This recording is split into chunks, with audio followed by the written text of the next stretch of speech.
Ciência. Religião.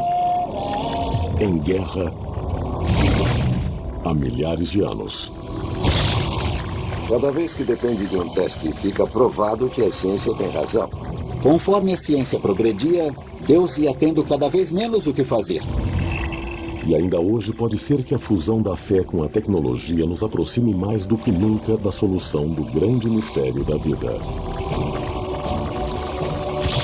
Por eu ser um religioso convicto, a ciência é o meu jeito de ir em busca do mistério de Deus. Provando a existência de Deus.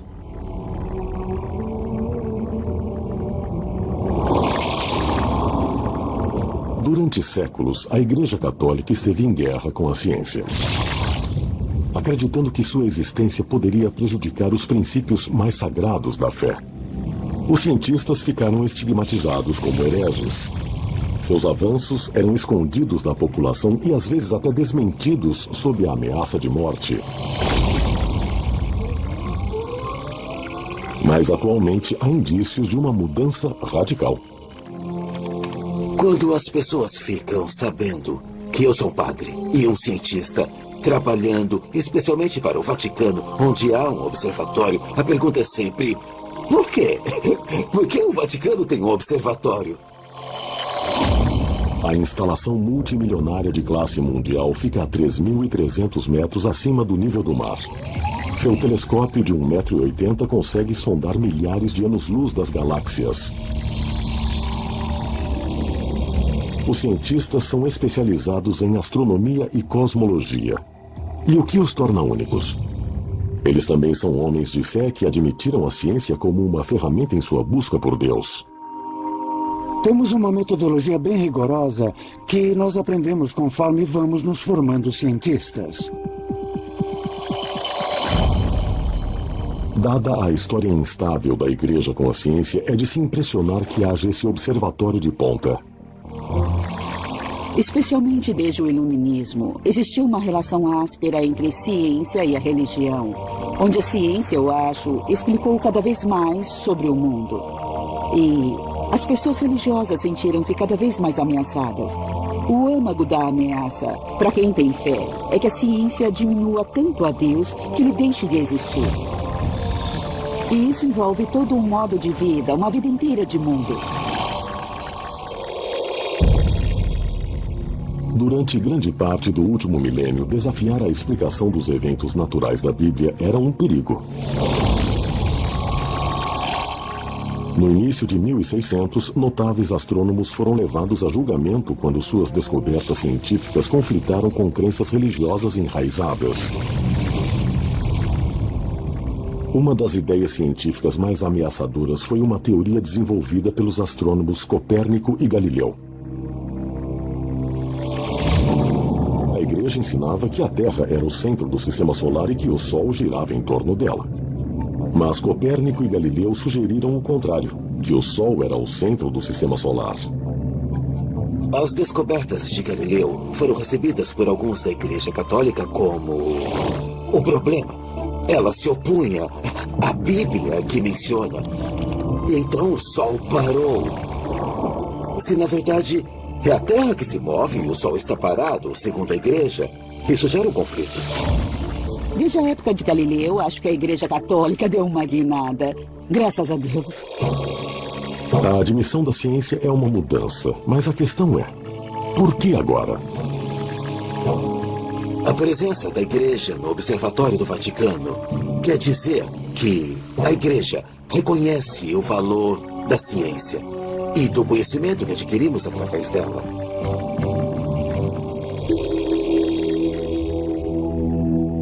Enquanto a maior parte da ciência olha para as estrelas buscando as respostas do desconhecido, esses homens anseiam por algo bem mais específico: provar que Deus existe. Essa busca por provas de uma mão divina no trabalho do universo começa no momento de sua criação. Eles essencialmente creem que conforme exploram o universo e retornam ao Big Bang, irão alcançar a resposta para o que tinha antes do Big Bang. Se existiu um Big Bang, deve haver algo que o gerou. O universo como um todo se iniciou com a explosão de alguma coisa. Uma energia veio disso e depois se transformou em matéria. O Vaticano está de acordo com a explicação do consenso científico, que após o Big Bang, a interação de átomos de hidrogênio conduzidos pela gravidade formou estrelas, galáxias e o universo como o conhecemos. Essa é uma série de eventos onde o início é uma sopa de partículas elementares, depois gás e poeira, e aí o gás e a poeira se colidem, gerando estrelas, planetas e então a vida. Nós saímos desse universo como as estrelas, as galáxias, os sapos e tudo mais. Nós saímos desse mundo em evolução. Essa é a melhor explicação científica para a nossa chegada. Será que tudo isso aconteceu por acaso? Ou por necessidade? Enquanto a religião prega a necessidade de Deus na criação de tudo, para a ciência não é assim.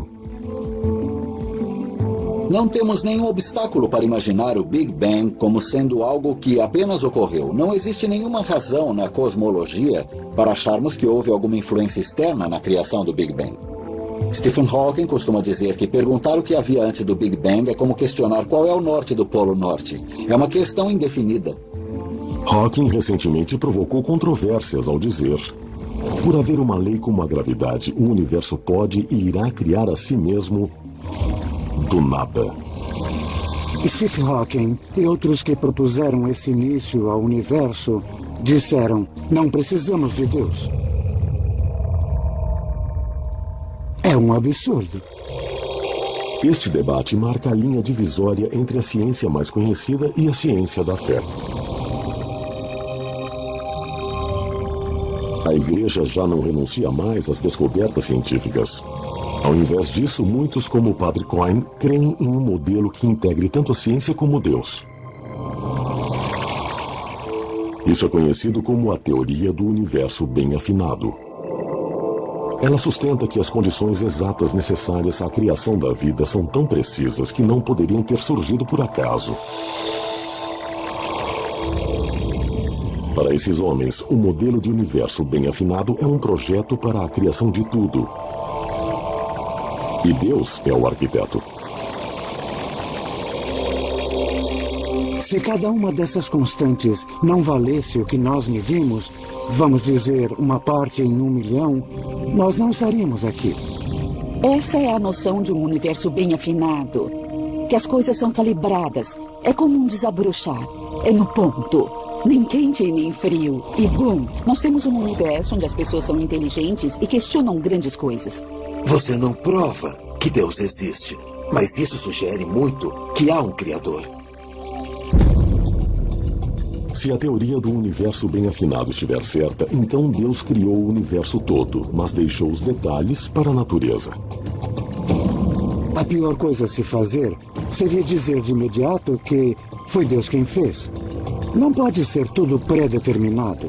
Ele criou um universo que tem uma indeterminação, desde o micro até o macro.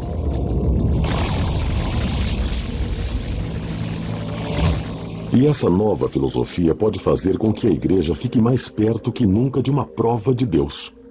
O Observatório do Vaticano é somente uma parte dessa mudança, voltada em direção ao aproveitamento de novas tecnologias em uma busca contínua. Mas o espaço não é a única fronteira nessa pesquisa. Os arqueólogos e os caçadores de relíquias estão igualmente procurando evidências palpáveis de Deus aqui na Terra. Suas pesquisas se iniciaram com a Bíblia. Ela tem estado no centro do conflito entre ciência e a fé desde o início. Alguns estudiosos questionam as origens de muitos livros da Bíblia e os acontecimentos que eles descrevem. Se olharmos a Bíblia como um documento literal, a ciência aponta algumas divergências. Mas os fiéis verdadeiros a veem como a palavra literal de Deus. E agora eles usam a ciência para tentar provar isso. Se a investigação científica provar que alguns dos milagres bíblicos podem ter de fato ocorrido, muitos acreditam que isso também poderá provar a existência de Deus. Etiópia. Ao norte da Etiópia, um homem está na trilha da maior descoberta de todas. Fui treinado como um policial científico. Agora uso essas habilidades para tentar solucionar os antigos mistérios da Bíblia. Atualmente estamos em uma jornada bem empolgante para possivelmente resolver um dos maiores mistérios de todos os tempos. Sua missão: achar a Arca da Aliança Perdida, um baú misterioso construído para guardar as tábuas em que os 10 mandamentos foram escritos. Para muitos, a Arca é nada mais que uma lenda. Mas os fiéis creem, e isso irá revelar a prova física de Deus. De acordo com o Velho Testamento, Deus se comunicou com os judeus por meio dessa arca. Ali é um objeto que foi um sinal de Deus e a confirmação dele ter estado na terra. Esse objeto fundamental da adoração dos judeus e, de repente, sumiu. E um puff saiu do nosso campo de visão e ninguém sabe o que aconteceu com ele. Se a arca constitui uma prova definitiva de Deus, é um tema para debate. Mas primeiro, ela tem que ser achada. Assim como Carnock, arqueólogos e pesquisadores vasculharam o globo buscando as pistas de seu paradeiro. Mas depois de milhares de anos, as pistas estão frias. Em sua busca, Carnock mira uma área rica em possíveis evidências. Me falaram que puseram sangue nisso. Relatos históricos. O Abbas está me mostrando um buraco que foi feito nessa pedra. Eles afirmam que aqui foi onde o mastro da tenda ficou. E a tenda era o tabernáculo. E novas pistas que logo poderiam levá-lo à arca.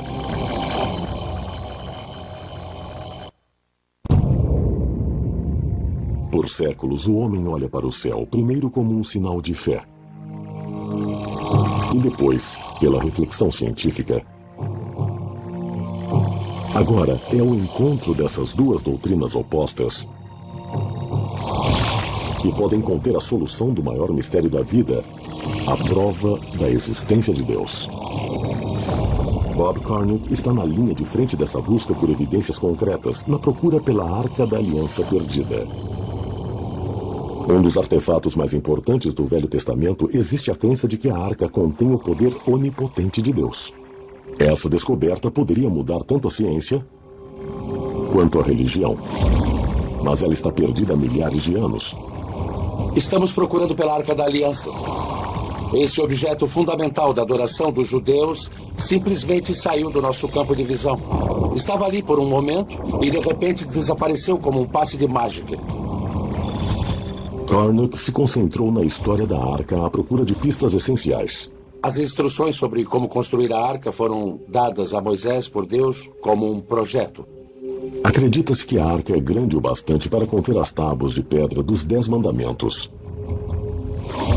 Ela tem 1 metro de comprimento, 75 centímetros de largura e altura. Ela era banhada por dentro e por fora a ouro. Em cima da arca ficavam 2 anjos dourados.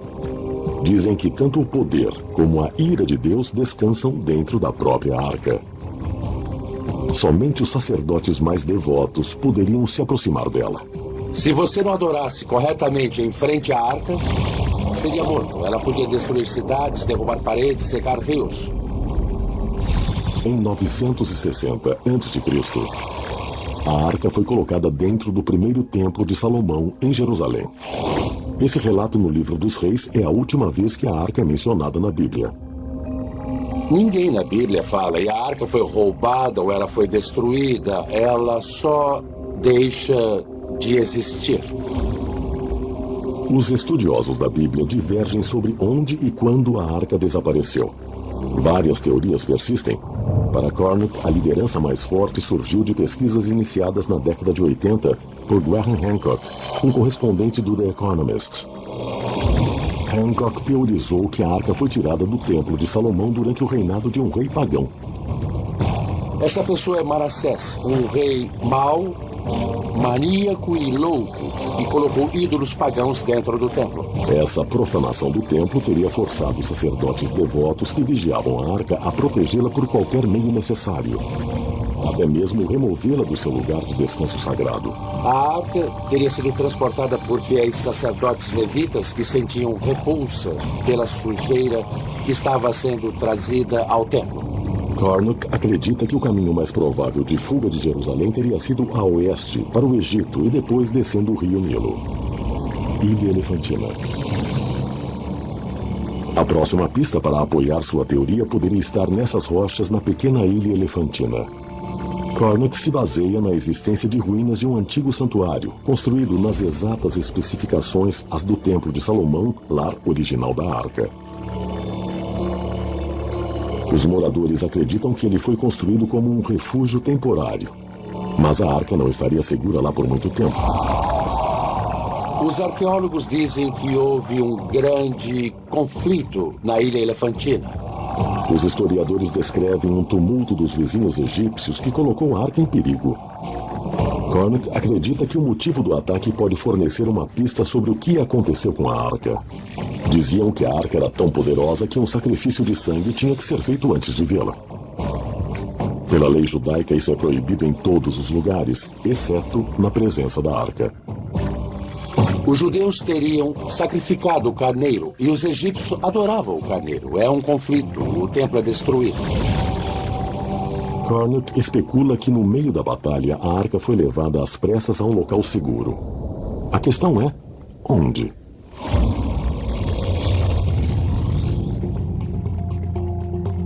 A um continente de distância da Etiópia, o livro do Êxodo chamou a atenção de outro pesquisador que procura reduzir a lacuna entre ciência e fé. Cambridge, Inglaterra. Tenho muita fé na ciência e acho que é possível ter uma visão científica completa do mundo que seja totalmente coerente. Mas eu também acho que se você olhar para a Bíblia, há esses indicadores que Deus de fato existe. O Sr. Colin Humphreys, um físico e cristão devoto, acredita que a ciência é a chave para desvendar os mistérios do Velho Testamento.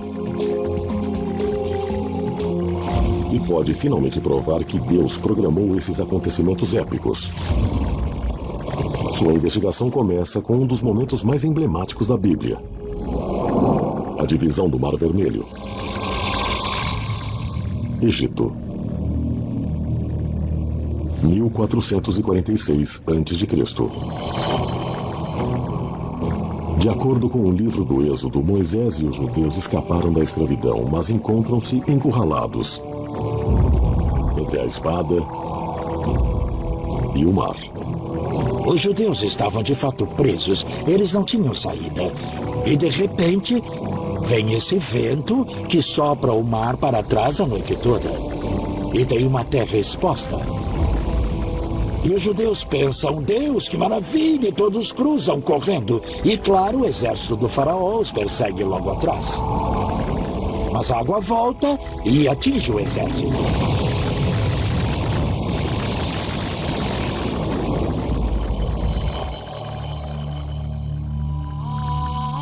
Para os fiéis, essa passagem de 3.000 anos é uma prova da obra de Deus.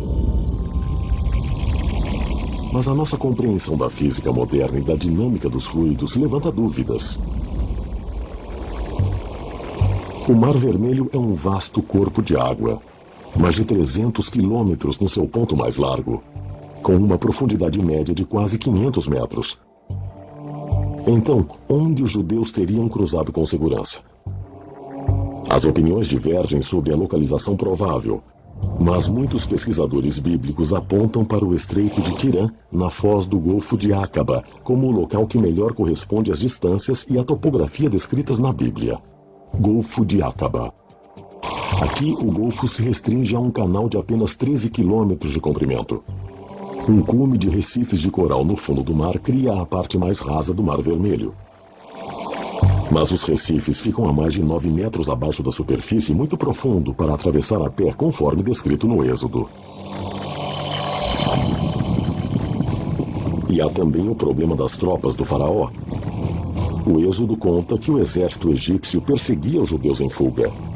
Se o relato bíblico é verídico, como eles tiveram um destino diferente? Para quem não acredita, a improbabilidade desses eventos é a prova de que o relato do Velho Testamento não é mais que uma história. Bíblia Sagrada. Agora, a ciência pode resolver a questão. Quando eu, como cientista, leio a história do êxodo do Egito, a minha inclinação natural é dizer como isso pode acontecer. A explicação pode ser um simples princípio físico, aquele que pode ser observado em um copo simples de água. É um fato muito simples. Se encher um copo d'água até a borda e assoprar, você fará a água transbordar. E se tiver um sistema de vento forte em um grande lago de água, ele força a água para fora, e isso é bem conhecido pelos geólogos e cientistas. Em casos extremos onde grandes quantidades de água são deslocadas por esse fenômeno, os cientistas também observaram uma forte reação. Uma parede de água barulhenta retorna para preencher o vazio. A teoria de Humphreys sobre a separação do Mar Vermelho se pauta nesse fenômeno natural acontecendo em grande escala. Um evento conhecido como vento direcionado, seguido por um evento de reação conhecido como pororoca. O cientista atmosférico Dr. Carl Drews, do Centro Nacional de Pesquisa Atmosférica, acredita que Humphreys pode estar certo. O vento direcionado ocorre quando um vento forte sopra por um longo tempo sobre uma superfície de água. E gradualmente a água se move na direção do vento, se afastando da costa, fazendo a superfície do oceano descer. Então o que sobra é uma porção de terra seca onde havia antes o fundo do mar. Usando o poder de supercomputadores, Drews estudou o efeito do vento direcionado em locais que vão do Nilo até a costa da Inglaterra.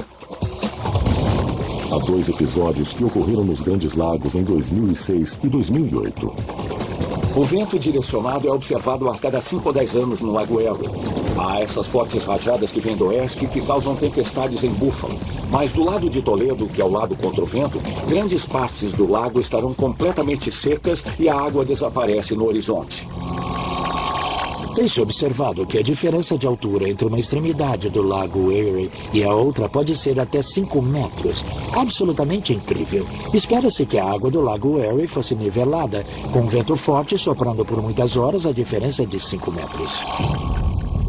Mas seria necessária uma tempestade de extrema força para partir o Mar Vermelho, até mesmo nas partes mais rasas de 9 metros do Estreito de Tirã. Para ocorrer um vento direcionado aqui, fortes rajadas teriam que soprar por horas em uma direção precisa. Para podermos ver um vento direcionado forçando a água por quilômetros, precisamos de uma longa extensão de água. Êxodo 14. Humphreys se volta para a evidência bíblica em busca de pistas sobre a tempestade. O relato no Êxodo descreve um vento forte vindo do leste que sopra a noite toda. Ele teoriza que se ventos fortes sopraram pela extensão do Golfo de Aqaba por várias horas, um vento direcionado com força suficiente para expor a ponte de terra pode ter ocorrido. O Golfo de Aqaba tem 180 quilômetros de comprimento e se fizermos as somas com um vento furacão, pode-se forçar a água para trás pelo menos 730 ou 1.600 metros. Aproveitando os dados recolhidos dos satélites da NASA, o Dr. Carl Drews cria um modelo de oceano e mapeia o terreno do Golfo para examinar os possíveis efeitos desse tipo de tempestade. Eu usei mapas geológicos e levantamentos, o percurso dos sedimentos para reconstruir a disposição das lagoas e dos rios que havia no período do Êxodo. Depois, juntei isso com o modelo do oceano em um supercomputador e apliquei um vento digital, um vento soprando a 100 km por hora. Seria difícil andar nessa ventania, mas é possível, dá para andar para frente. Furacões e ciclones se desenvolvem mais frequentemente sobre o oceano aberto. Então, em relação aos padrões climáticos globais, poderia uma tempestade dessa magnitude ter como alvo o Mar Vermelho, que é cercado por terra? Um estudo oceanográfico na Universidade do Estado da Flórida calculou que uma tempestade assim pode atingir esta região somente uma vez a cada 2.400 anos. Uma probabilidade pequena, mas cientificamente possível. Combinando o relato bíblico da travessia ao modelo científico, Drews constrói uma linha do tempo que coincide com as condições descritas no Êxodo. A tempestade perfeita. A Bíblia diz que isso ocorreu durante uma noite. Então, o vento que soprava durante 12 horas, de repente para, e eu acho que as águas se separam por um período de 4 horas e depois elas se juntam outra vez. Mas mesmo com essas 4 horas para cruzar a ponte de terra exposta, teria sido impossível que 2 milhões de judeus atravessassem o Mar Vermelho e fugissem. A evidência científica desmente o relato bíblico? Seria muita gente para passar por um pequeno espaço em apenas 4 horas. Esse número é incrivelmente grande. Muita gente acha que a história do Êxodo é inventada. Humphreys atribui essa discrepância a uma tradução problemática do Êxodo. No hebraico antigo, a mesma palavra pode ter diferentes significados. E a palavra que foi usada para milhares no livro do Êxodo é uma palavra hebraica chamada Leph, mas que também pode significar um grupo ou uma tropa. Sabemos da literatura egípcia que a tropa de um exército egípcio tinha somente 10 homens. Então, se levarmos em conta essa tradução e fizermos as contas, acabamos não tendo 650 mil homens com mais de 20 anos, e sim cerca de 5 mil homens com mais de 20 anos. Adicionando as mulheres e crianças, isso dá 20 mil pessoas, bem mais administrável. Se esse novo cálculo de Humphreys for exato, ele reforça o argumento de que o milagre do Mar Vermelho realmente ocorreu. Humphreys calcula que uma multidão desse porte conseguiria atravessar um leito de mar de 13 quilômetros em 4 horas. Então, assim, tudo se encaixa. E a matemática, que é complicada, de repente fica simples e tudo combina tão bem que só pode ser a solução correta. É um tipo de descoberta de arrepiar. Um modelo de computador avançado também pode validar uma peça final do milagre do Mar Vermelho. Ao estreitar o tempo de travessia a um intervalo de 4 horas, a ciência pode ter resolvido como os judeus conseguiram escapar. E também como possivelmente os egípcios encontraram seu destino. Em um dos maiores massacres descritos na Bíblia.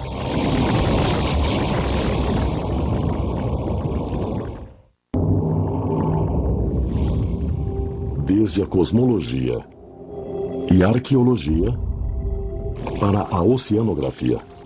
Pesquisadores de várias disciplinas científicas lançaram uma pesquisa global para descobrir uma prova palpável de Deus.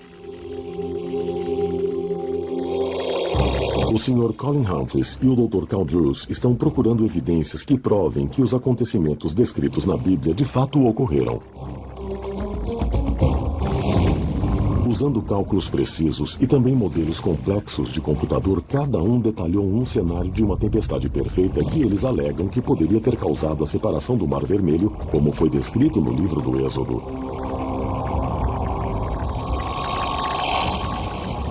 Segundo sua teoria, um fenômeno conhecido como vento direcionado causou ventos de força e duração raras que separaram as águas tempo suficiente para que os judeus cruzassem seu caminho para a liberdade através de uma porção de terra exposta. Mas o livro do Êxodo também descreve a destruição repentina do exército do faraó conforme eles perseguiram os judeus pelo leito do mar. Para explicar isso, Drews e Humphreys apontam para a força adversária natural que pode acompanhar os casos extremos de vento direcionado. Uma pororoca. O termo define o fenômeno onde uma maré volta com um deslocamento de água tão forte que cria uma onda gigante de força enorme. Quando o vento para, de repente a água retorna e haveria essas paredes de água agitada vindo com tudo. E esmagando quem sobrou ali no caminho. Os cálculos de Drews revelam que um vento direcionado poderoso o bastante para dividir o Mar Vermelho teria desencadeado uma pororoca de enorme magnitude. Quando li essa história pela primeira vez, eu pensei, bom, se a água voltou, porque apenas não fugiram. Mas o que a matemática mostra é que, se você tem uma água que foi forçada para trás pelo vento direcionado e o vento de repente para, essa água volta em forma de pororoca. Ela não volta gradualmente, ela volta de repente mesmo. E é isso que fala o livro do Êxodo. Moisés estendeu a mão dele sobre a água e o vento parou de soprar. Se foi invocada pelas mãos de Moisés ou se foi uma reação natural do vento direcionado, uma pororoca com essa força teria destruído o exército do faraó em um instante. De repente, eles ouvem um barulho distante e olham e alguma coisa parecida com uma montanha de água caindo sobre eles pelos dois lados e pela parte de trás. Aquilo varreu aquelas pessoas para o mar. E é precisamente o que diz o livro do Êxodo. Então, até os detalhes no Êxodo se encaixam com o que sabemos pela ciência moderna.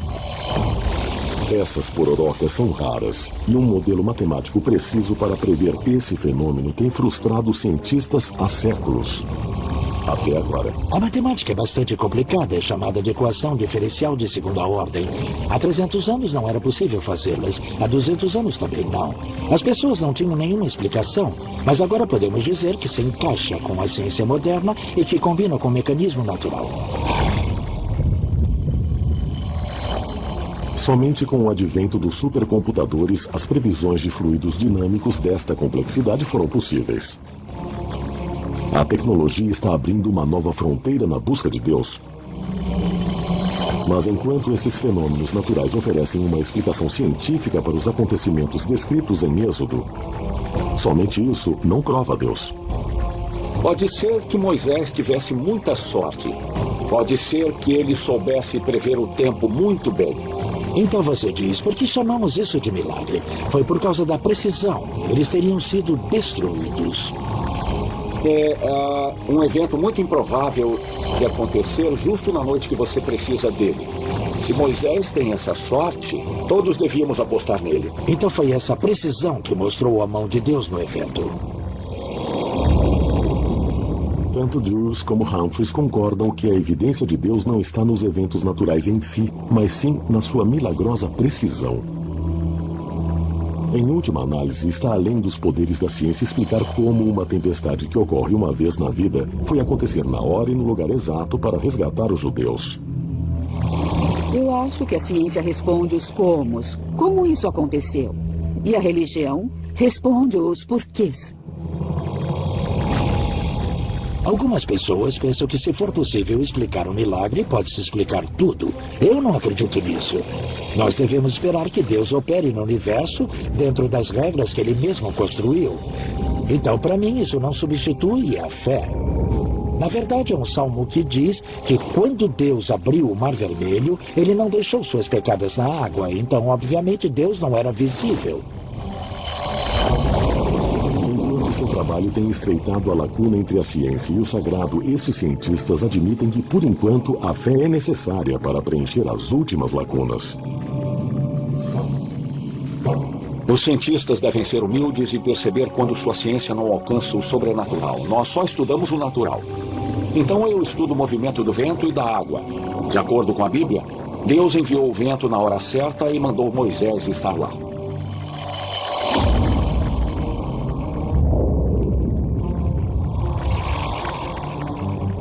Em sua busca para encontrar a Arca da Aliança perdida e a prova de Deus que pode haver nela, Bob Cornuck seguiu a trilha de pistas até o norte da África. Se a Arca foi tirada do seu lugar de repouso de 300 anos na Ilha Elefantina, Cornuck acha que a rota segura mais provável teria sido seguir o Nilo até a Etiópia. E é até aqui que a busca de Cornuck o trouxe hoje. Estamos indo para Gondar, que é um lugar onde os judeus moram até hoje. E eles dizem que são os descendentes das próprias pessoas que trouxeram a Arca da Aliança para a Etiópia. Aqui os judeus constituem menos de 1% da população. Mas a existência dessa comunidade isolada não é prova concreta de que a Arca passou por aqui. A maioria dos especialistas acredita que a presença de judeus aqui é pura coincidência. Estudiosos consideram ridícula a ideia da Arca da Aliança ter vindo para cá. Nós vamos descobrir se os estudiosos podem estar errados. Estamos na aldeia Falat, em Gondar, Etiópia. Esta é uma das cidades mais singulares do mundo. Houve uma época em que aqui foi uma florescente comunidade judaica.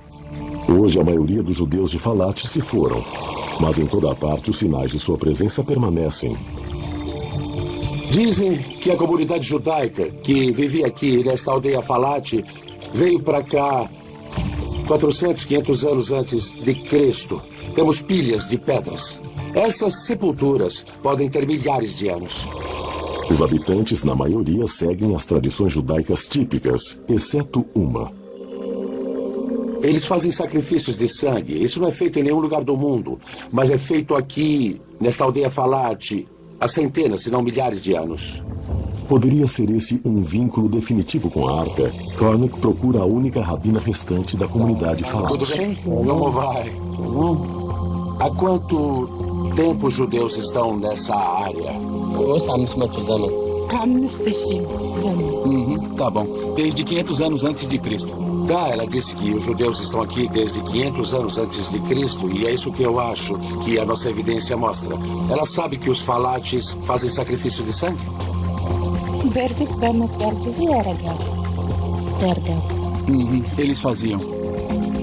Eles faziam sacrifício de sangue, enquanto havia judeus etíopes aqui. Os rituais de sangue apontam para a Arca, mas histórias não provam nada, e Cornick sabe disso.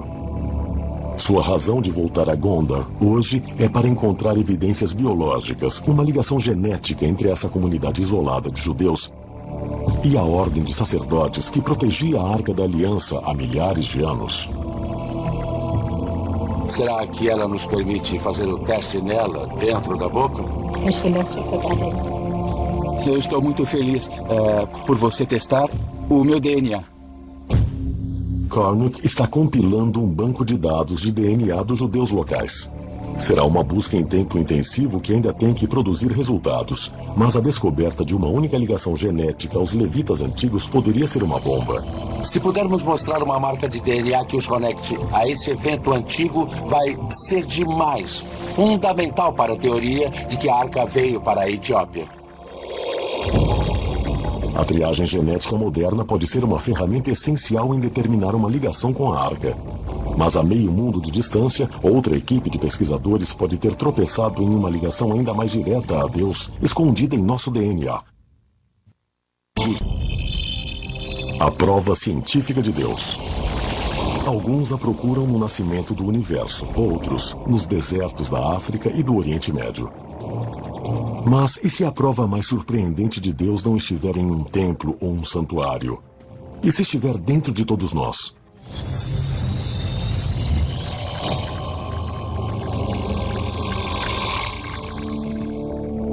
Uma pesquisa genética recente provocou um debate explosivo.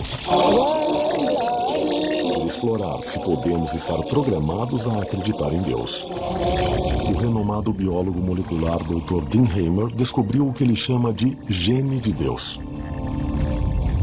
A prova de que a crença em Deus, ou talvez até o próprio Deus, está codificado em nosso DNA. Os cientistas tentam desmentir Deus há muito tempo. Não deu certo. E não há sinal de que vá funcionar no futuro. Há algo no fundo do nosso cérebro, na maneira como a espiritualidade toca nossa consciência. E isso, portanto, serviu de razão para a pergunta: existe alguma base genética para essa característica? O Dr. Hamer se deparou com o tópico por acidente. Eu estava estudando o papel dos genes em outros traços de personalidade na orientação sexual, os quais são conhecidos por terem um componente biológico. Aconteceu de eu estar usando um questionário de personalidade que incluía um item chamado autotranscendência. O Dr. Hamer define o termo autotranscendência como a inclinação de ver um mundo maior e mais amplo do que o visível. Um mundo de espiritualidade além do reino físico do dia a dia. Pode ser mostrado numericamente que a religião de uma pessoa, digamos católica ou protestante, depende totalmente do ambiente em que vive. Mas a espiritualidade tem muito menos a ver com o ambiente e muito mais com a genética. É provável que as pessoas orem com mais frequência do que façam sexo, por exemplo. Hamer cruzou os dados do DNA de 2.000 pessoas de todas as religiões, assim como os ateus. Selecionamos um grupo de genes procurando por qualquer coisa que se relacionasse de forma consistente com um nível de autotranscendência. Após várias rodadas de testes, a equipe de Hamer identificou um tipo determinado de gene, aparentemente ligado a fortes sentimentos de espiritualidade. Esse gene, por acaso, foi chamado de VMAT2, que significa transportador de monoamina vesicular. Só para simplificar, nós o chamamos de gene de Deus. Acreditamos que ele tem algo a ver com a capacidade ou suscetibilidade das pessoas de acreditar em conceitos como Deus. Seria isso a evidência de que Deus está constituído em nosso código genético? Uma coisa interessante sobre a espiritualidade é que ela é de fato um traço de personalidade independente. É diferente da ansiedade ou de qualquer outra coisa que medimos. E ela possui um componente emocional muito forte que faz com que as pessoas acreditem nas coisas mais loucas ou nas mais importantes, dependendo do seu ponto de vista. Essa é a razão das cruzadas. Essa é a razão de todas as grandes ações da igreja e de todas as coisas terríveis também.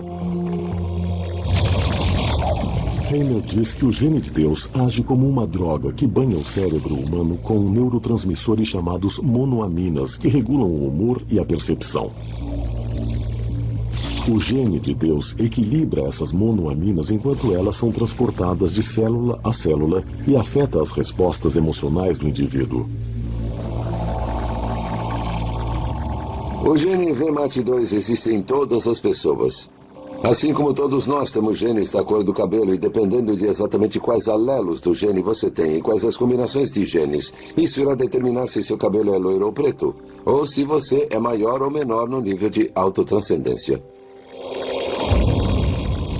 Quanto mais forte for o alelo ou a versão do gene que a pessoa tiver, mais provável será que ela sinta a presença de Deus. Durante sua pesquisa, a equipe de Heimer detectou outro fenômeno. Os efeitos de uma poderosa forma do gene de Deus às vezes podem ser reforçados ou copiados por drogas alucinógenas. Se olharmos para algumas drogas psicodélicas como psilocibina, por exemplo, ou LSD, elas são equivalentes à serotonina. Elas se parecem com serotonina, mas enganam o cérebro. E achamos que esse tipo de alteração de consciência que ocorre com uma droga como a psilocibina ou LSD são um pouco parecidas com o que acontece com as pessoas durante as experiências intensamente religiosas, fortemente espirituais. Seja Jesus atravessando o deserto ou o Buda sentado sob sua árvore. De repente, tudo parece meio diferente. De acordo com as descobertas de Heimer, as reações químicas reguladas pelo gene de Deus poderiam ter sido responsáveis por alguns dos milagres descritos na Bíblia, como Moisés e a sarça ardente. Moisés estava viajando, basicamente. Agora, pode ser que ele estivesse em uma viagem porque Deus estava falando com ele na sarça ardente, ou pode ser que ele estivesse em uma viagem porque misturou um cogumelo ruim na sopa naquele dia. Não tenho como saber ou prever isso, mas o que sei é que as suas experiências implicaram em mudanças no nível dessas monoaminas em seu cérebro. Isso não quer dizer que as experiências religiosas são como drogas, só quer dizer que ambas funcionam nos mesmos caminhos do cérebro. Possuir o gene de Deus que o torna mais espiritual é como ter um pouquinho mais de psilocibina em toda a sua vida. E isso só faz o cérebro ser um pouco mais suscetível a esses tipos de ideias.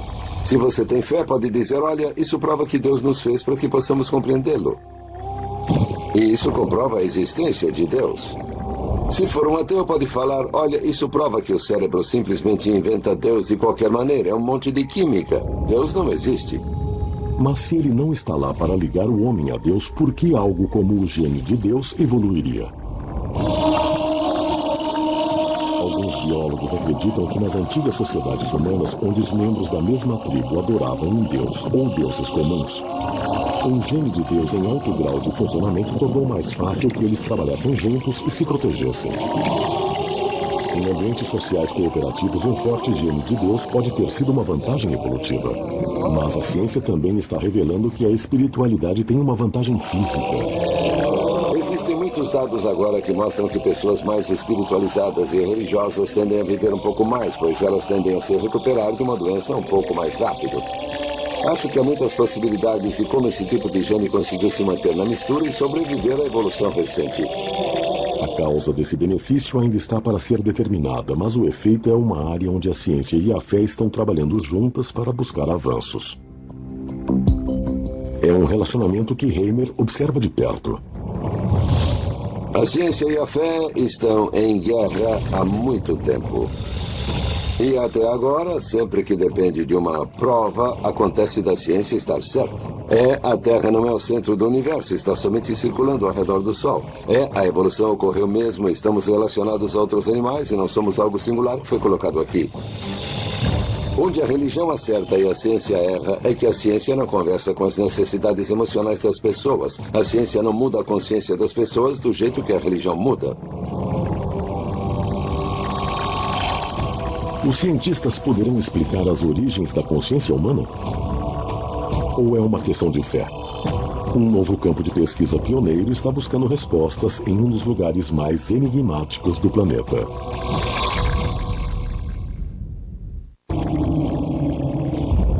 Por toda a história, o homem se esforça para explicar a sua própria existência.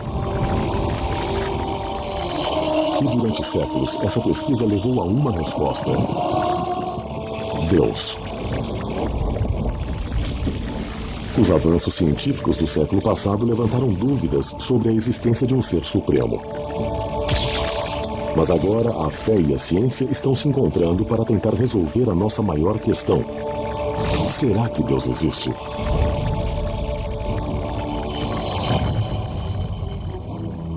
Enquanto os caçadores de relíquias e os fiéis procuram encontrar a prova na Bíblia, esse pesquisador acredita que o caminho para Deus pode estar muito mais perto do que pensamos. Sua busca por respostas o levou a investigar os funcionamentos mais internos da mente humana. O Dr. Andrew Newberg, diretor de pesquisa de medicina integrada da Universidade Thomas Jefferson, estuda o que acontece com o cérebro humano quando ele contempla Deus e o mundo espiritual. Acho que estamos em um ponto interessante onde temos a chance de juntar ciência e religião de uma forma que nunca pudemos fazer.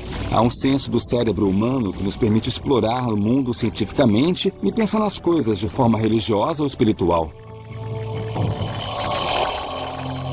Usando escaneamentos cerebrais de baixa radiação, Newberg, na verdade, consegue assistir mudanças físicas ocorrerem no cérebro enquanto uma pessoa ora ou medita. Decidimos analisar as pessoas que realizavam uma variedade de práticas religiosas e espirituais durante muitos anos.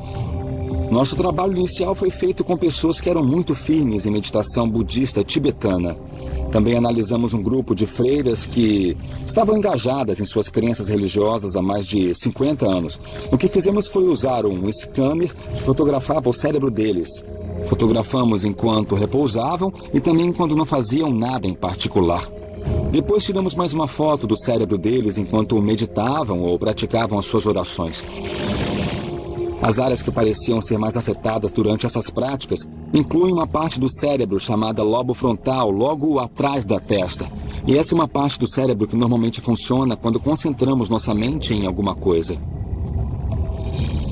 Nas análises de Newberg, o lobo frontal acendeu da mesma forma que faria se os indivíduos estivessem concentrados em um problema de matemática difícil. Os monges tibetanos mostraram um aumento da atividade em seu córtex visual porque estavam se concentrando em objetos sagrados. Quando olhamos as freiras que estavam somente orando, não vemos as áreas visuais se conectarem ao cérebro, mas na verdade vemos as áreas verbais ligarem. Faz sentido, pois é uma oração, é uma prática verbal. Mas as análises também revelaram algo inesperado. Outra área que ficamos particularmente interessados é uma área chamada de lobo parietal, que fica na parte superior atrás do cérebro. O que achamos muito interessante nas pessoas que meditavam e nas freiras que oravam é que essa área do cérebro de fato se acalma durante essas práticas. O lobo parietal é a parte do nosso cérebro que monitora e reforça o sentido do nosso ambiente imediato ao redor.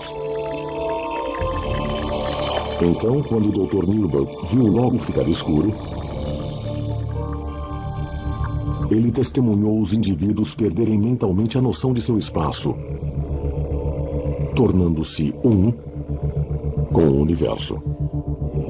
E o cérebro está dizendo, sim, é verdade, você deve sentir essas coisas, pois o lobo parietal escurece e o lobo frontal acende. Passamos por uma experiência em que a pessoa de fato se perde, perdendo também a capacidade de perceber o espaço e o tempo do modo que percebemos.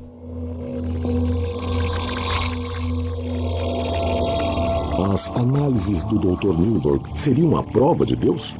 Analisei uma freira que sentiu que estava na presença de Deus. Eu posso lhe dizer como o cérebro dela fica quando ela acredita que está junto dele. A análise não diz se Deus está na sala com ela ou não. E o que é importante no contexto dessa pesquisa é que é nessas experiências que as pessoas dizem, encontrei Deus. Ou descobriram alguma coisa que liga totalmente o nosso universo, uma conexão global que quando olhamos nossa realidade material não conseguimos enxergar.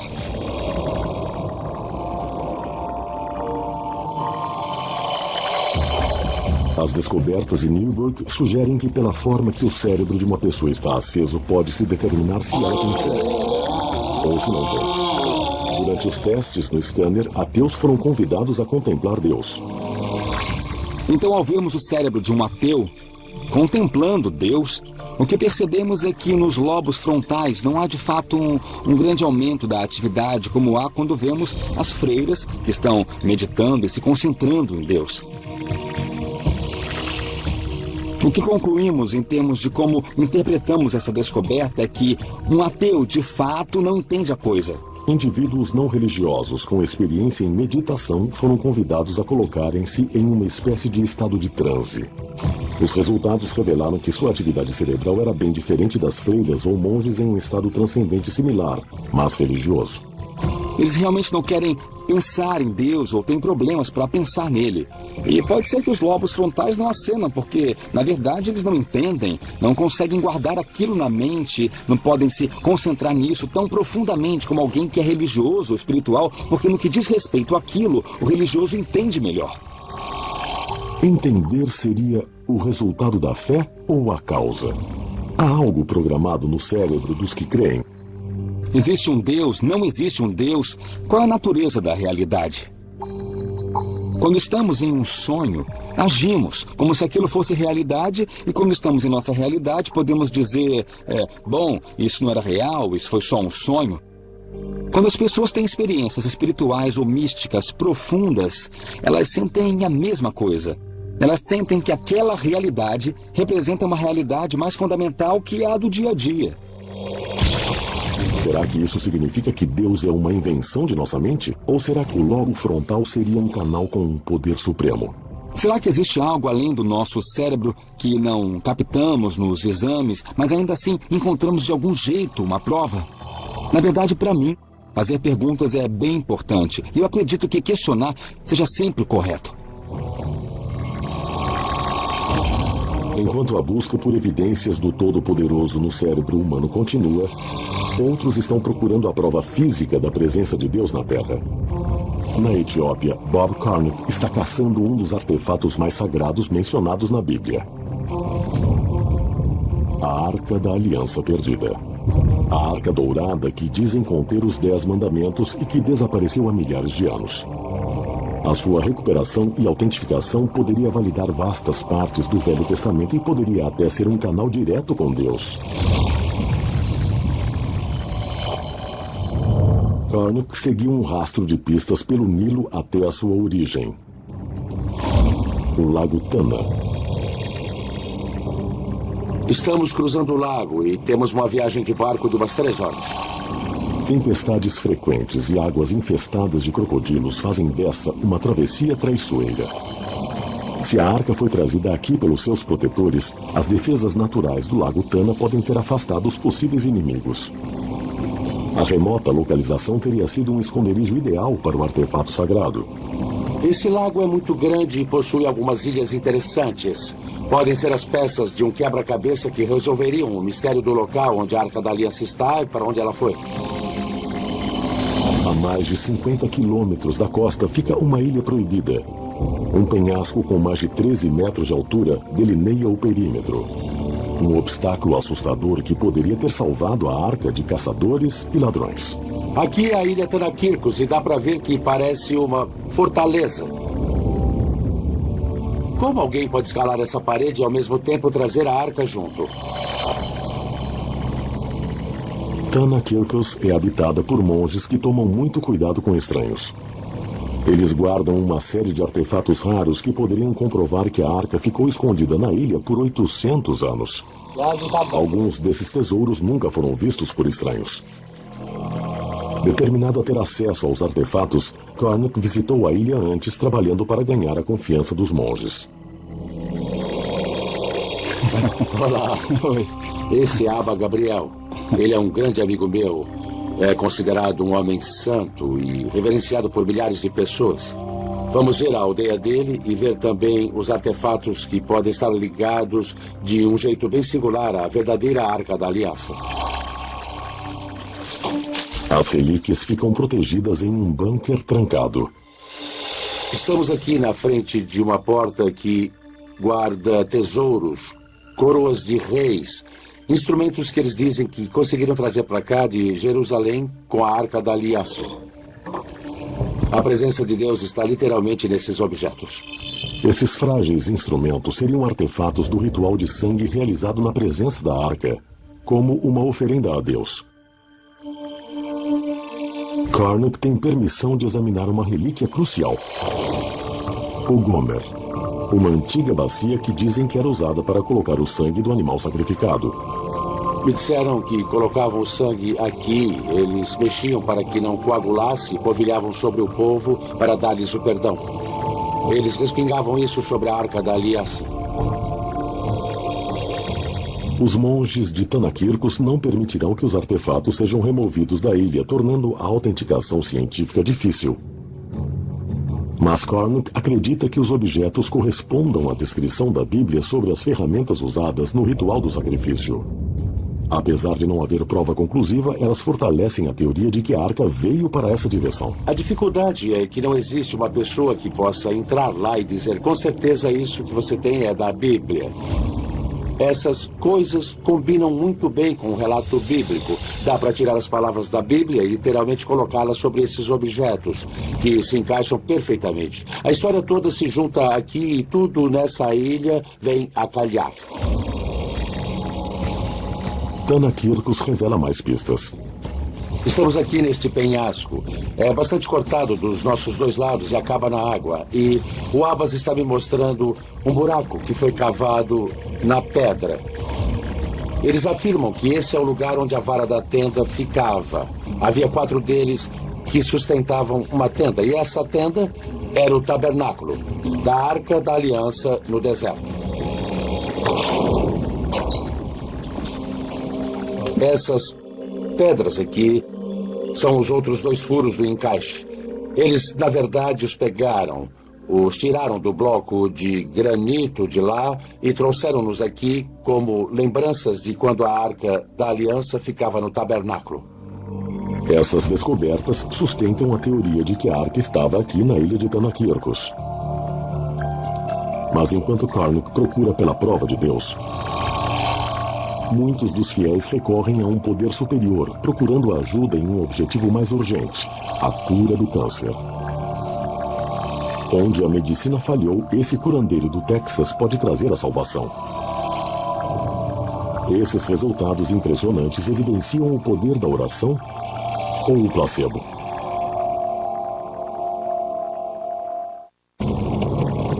Na busca mundial pela prova da existência de Deus, os neurocientistas estão explorando a complexa relação entre a espiritualidade e o cérebro humano.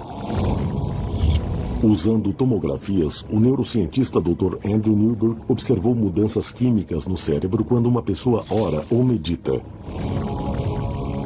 Através de uma série de estudos, ele identificou o lobo frontal do cérebro como o epicentro da experiência religiosa e espiritual. O cérebro tem o poder de curar?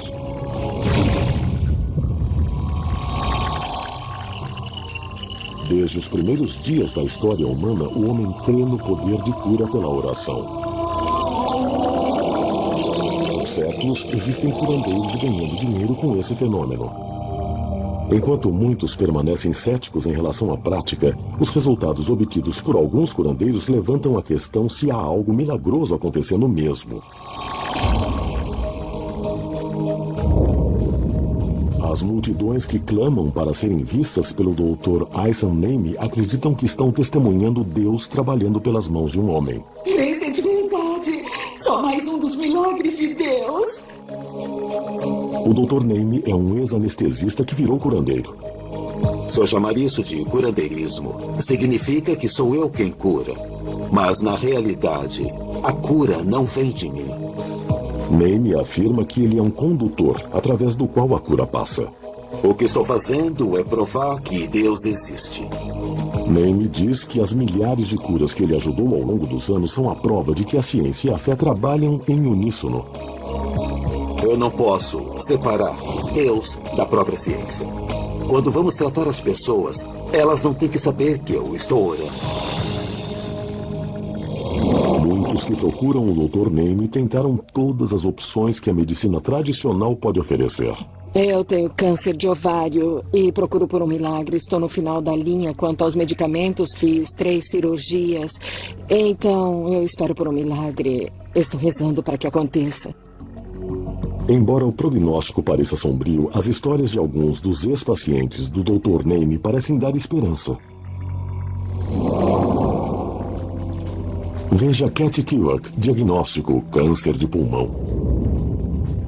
Eu nunca vou esquecer o momento em que o Dr. Name estava orando no meu ombro e depois no meu externo, na região do peito. E, de repente,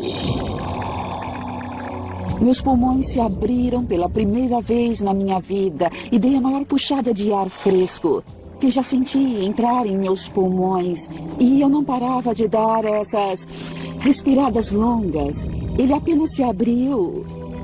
E eu não pude acreditar. Ela veio com o estado de espírito certo. É por isso que sentiu a cura bem rápido. Uma semana após a visita ao Dr. Name, os exames revelaram um resultado impressionante. O tumor desapareceu.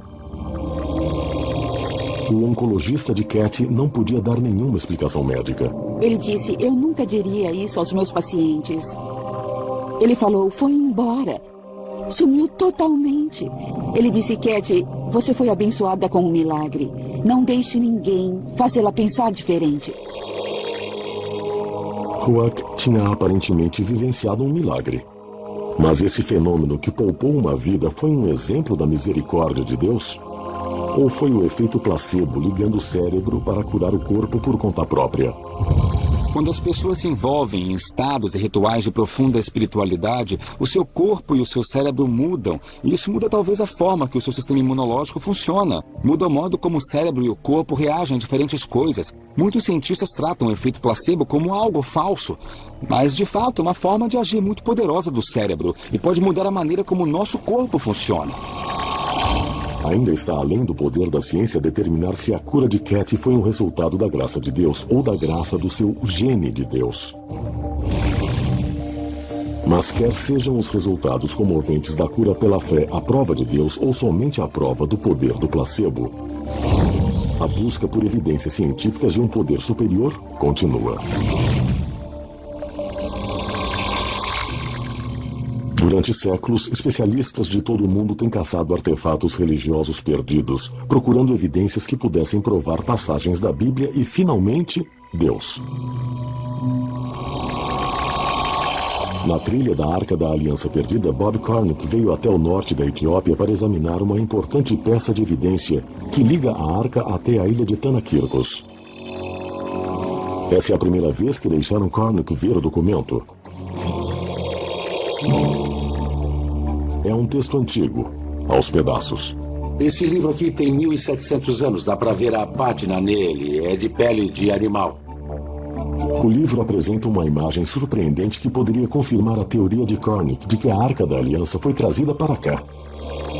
Conforme eu estava examinando o livro, achei esse desenho muito original. Vemos Maria e Jesus vindo para a ilha de Tanakirkos. Por que Jesus veio a essa ilha? Os estudiosos vão ter que se virar para descobrir. Mas pense nisso. Quando ele tinha 12 anos, voltou a Jerusalém após um exílio no Egito. O primeiro lugar que ele visitou foi o templo. Ele disse aos seus pais, onde esperavam que eu estivesse? Aqui o vemos vindo a essa ilha. Aqui é onde o templo portátil ficaria, o tabernáculo que guardava a Arca da Aliança. E temos o registro escrito de 1.700 anos. Transmitida por gerações, a história verbal de Tanakirkos coincide com o relato no Antigo Texto. Jesus Cristo estava aqui, você acredita? Sim, 3 meses e 10 dias. 3 meses e 10 dias. Isso. E esses livros falam sobre isso? Sim, eles falam de Santa Maria e sobre Antes Jesus. De Santa Maria, Jesus. Da imagem. Da imagem. E da história. Da história. É isso.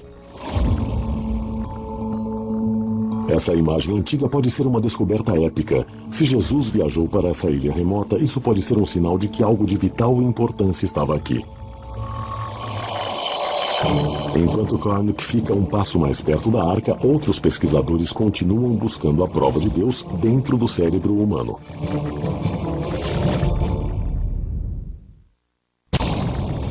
Nos últimos 50 anos, os cientistas se juntaram em uma das maiores questões da humanidade, a busca por provas da existência de Deus.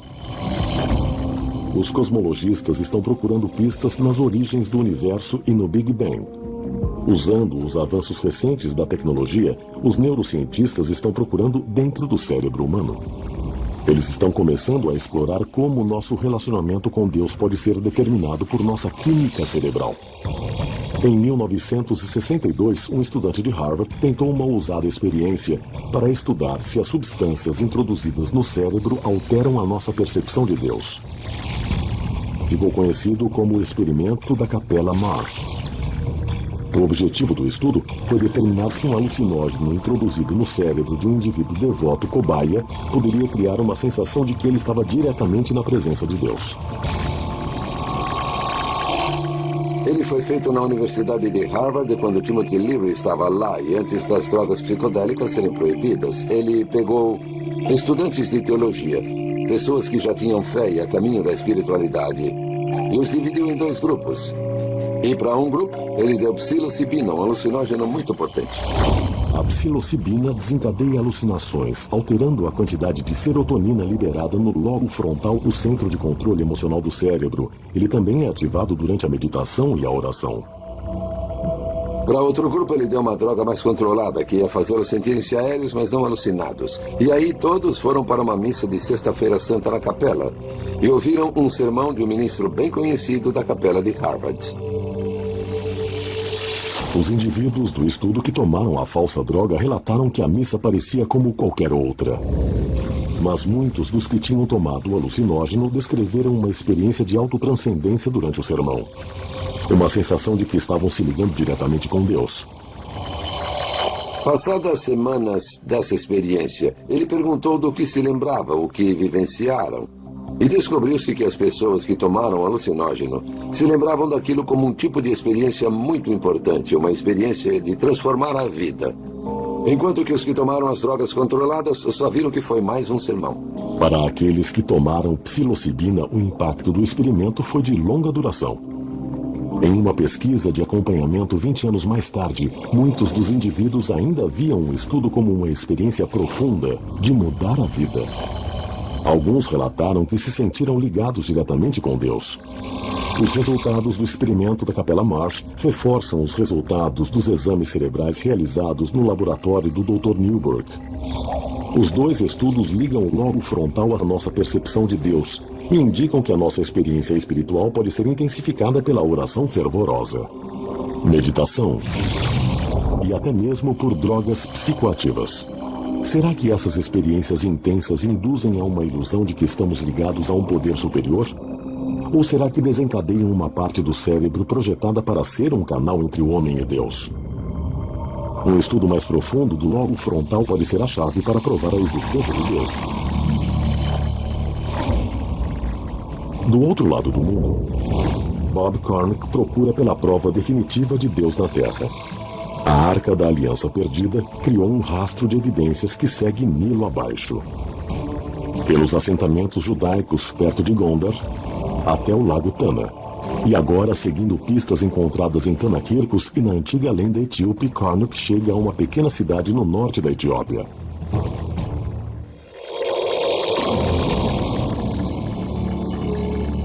É o fim de uma longa jornada para mim. Como é que eu fui acabar aqui, de tantos lugares, para essa antiga aldeia empoeirada de Aksum? Aksum nem sempre foi uma cidadezinha agrícola. Há 1500 anos, ela era a capital vibrante do Império Aksumita, um estado-nação que dominava o comércio no norte da África com um poder que rivalizava com Roma. Os reis de Aksum apreciavam demonstrações luxuosas de sua riqueza e colecionavam tesouros do mundo antigo ao redor. No século IV d.C., o governante de Aksum, em teoria, capturou o maior troféu do mundo cristão. Ezana foi para a ilha de Tanakirkos, pegou a arca e a trouxe aqui. Ele a trouxe para esse local. Em frente às ruínas de uma igreja grandiosa construída por Ezana, Cornuck vê que a prova está bem debaixo de seus pés. Pedras com o dialeto etíope do século IV chamado Ge'ez detalham o roubo da arca e sua chegada triunfante aqui. Nós estamos andando nas pedras da fundação da mais antiga igreja da África subsaariana. E foi para cá que o rei Ezana, no século IV, trouxe a Arca da Aliança. Os monges me disseram que esse é o piso original. Um pequeno pedaço dele permanece e é onde esteve o Sagrado Senhor. Aqui é onde a Arca da Aliança ficou por várias centenas de anos. Evidências arqueológicas revelam que aqui já foi uma grande igreja, estilo basílica, uma estrutura à altura para guardar o artefato sagrado. Dá para ver que essa igreja tinha uma bela decoração pelas esculturas daqui. Não eram somente blocos de pedra, não foi uma simples igreja. Isso é o que chamam de piscina batismal. Deve ser isso ou pode ser um local de banho onde os sacerdotes se lavavam antes de irem para ver a Arca da Aliança. A igreja foi saqueada pelos invasores muçulmanos no século XVI. A história local afirma que a arca foi resgatada por seus protetores fiéis que a esconderam até que pudesse ser colocada na igreja de Nossa Senhora Maria de Sião. Quando a igreja foi reconstruída em 1965, tornou-se uma catedral fortificada. Um bunker fortificado construído para proteger algo de grande valor. Bem ali é onde os etíopes dizem, e eu pessoalmente acredito, que a Arca da Aliança repousa hoje.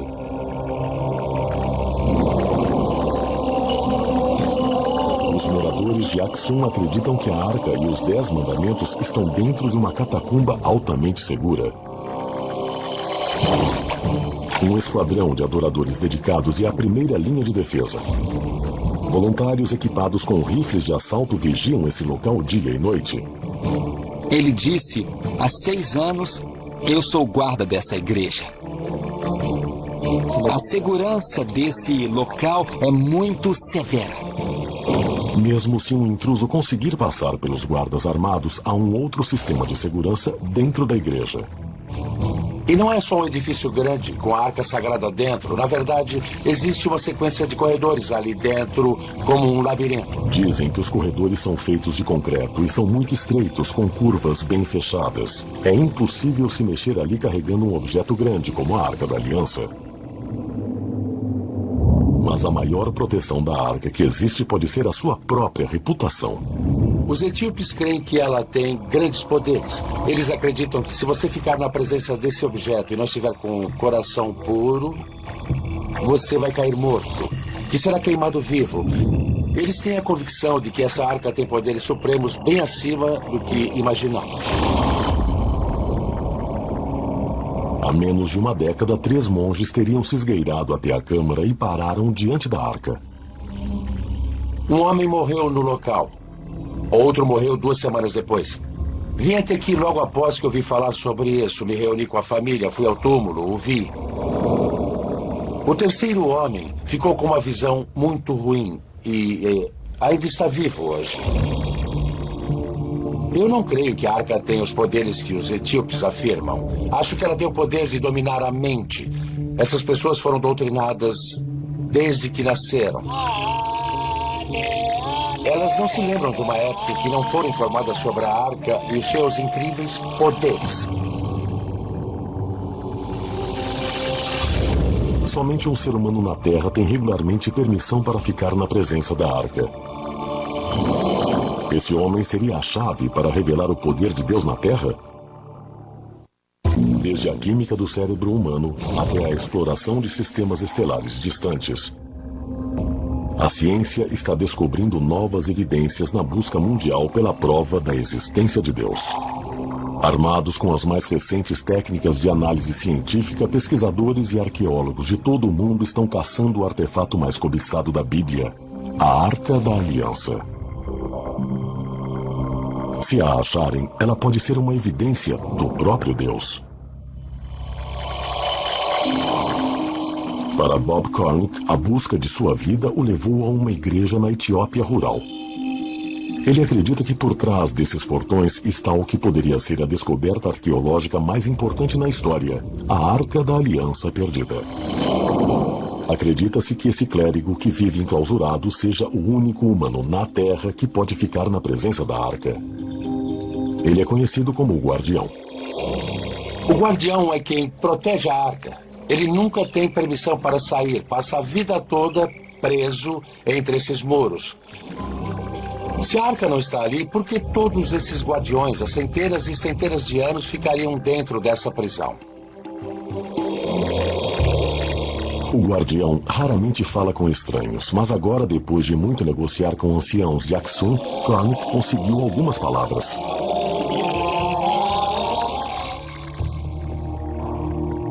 Aqui, em imagens raras, o guardião fala com Karnak através de um pequeno portão na parte de trás da instalação.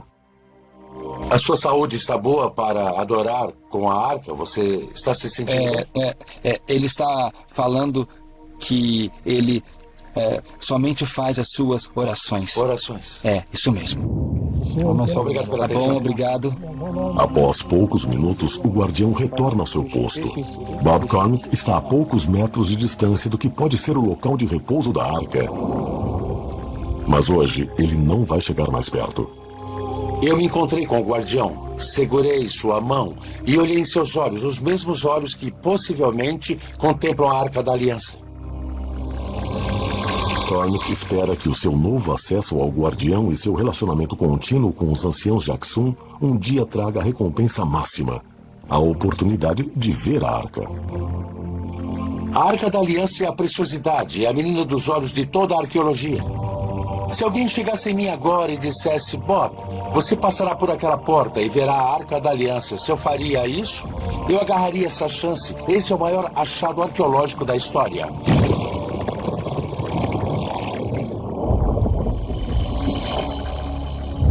A busca por evidências científicas de Deus se estende desde os maiores objetos do universo até os menores. Grenoble, França, a casa de um laboratório enorme. Localizado a mais de 150 metros de profundidade e abrangendo a fronteira de duas nações. Essa é a linha de frente em busca de algo que poderia rivalizar com a importância da Arca da Aliança na corrida para achar as provas da existência de Deus. Uma micropartícula subatômica chamada partícula de Deus. Mais conhecida pelos físicos como o bóson de Higgs, a teórica partícula de Deus pode ser um elo perdido. Se for detectada, poderá mudar todo o nosso entendimento do universo e pode alterar para sempre o debate sobre a existência de Deus. As partículas são de dois tipos. Há basicamente as partículas de matéria e as partículas de força. As partículas de força podem se empilhar uma sobre a outra, e isso é o que chamamos de bósons. Muitos físicos de partículas acreditam que o bóson de Higgs seja a partícula desconhecida que dá massa a toda a matéria no universo. O bóson de Higgs é muito diferente de todas as outras partículas que conhecemos. A coisa que faz o bóson de Higgs especial é que mesmo no espaço vazio, ele está lá. Ele fornece um meio através do qual as outras partículas se movem. E é por isso que, em última análise, as partículas como os elétrons ou quarks adquirem massa. A melhor analogia seria imaginar um meio como a água, o melaço ou o ar. Conforme você se move através deles, eles resistem um pouco. Então é possível imaginar que se corrermos pelo ar, conseguiremos ir muito rápido. Se tentarmos correr pela água ou por um melaço, vamos ficar mais lentos. Então, a grosso modo, é isso que o bóson de Higgs faz com todas as partículas da natureza. Se eles puderem localizar essa partícula de força, pode ser um passo importante para desvendar os mistérios do Big Bang e da origem do universo. Para estudar as partículas subatômicas, os físicos usam aceleradores de partículas. Para procurar a partícula de Deus, os pesquisadores construíram o maior do mundo. Uma pista oval de 27 quilômetros, conhecida como o Grande Colisor de Hadrons, ou Large Hadrons Collider. Os instrumentos que temos no Grande Colisor são essencialmente as máquinas mais complicadas e mais precisas já construídas pelos seres humanos.